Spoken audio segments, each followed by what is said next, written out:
I moved to Taiwan 5 years ago because my wife is from Taipei, and I love it here.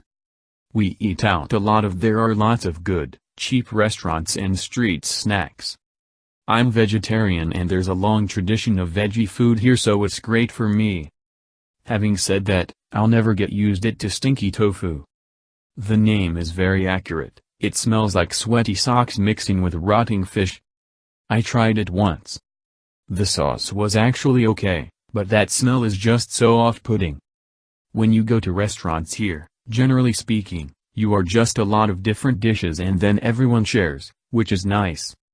The first time I went out with my wife's family, my father-in-law insisted on paying, which is pretty normal I suppose. What is still a bit strange for me, though, is when you go out with people of you now and always offer to pay for everything.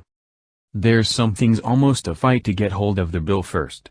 Generally speaking, back home we just split between everyone. One final thing I find a bit annoying here is how surprised everyone is that I can use chopsticks. I mean, just because you're foreign, it doesn't mean you can't learn how to use chopsticks. I've been studying in Glasgow for 2 years now, and it's a great city. When I first moved here, I spent 6 months living with a host family and they provided me with my first experience of the food.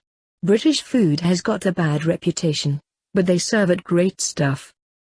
They introduced me to some really interesting things like the Scottish national dish, haggis.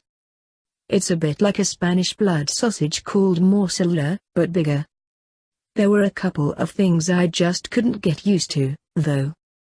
The first thing was that they always ate everything with bread and butter. It really made me miss olive oil. The other thing was that they used to have dinner at 6 every evening. I was starving by bedtime and it didn't give me time to do anything beforehand.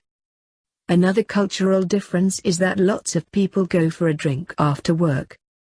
They tend not to eat while they're drinking, and only get something to eat when the pub finally closes, usually fish and chips, pizzas, and that kind of thing. I've seen deep-fried bars of chocolate. With food like that, it's no wonder there are so many foreign restaurants here.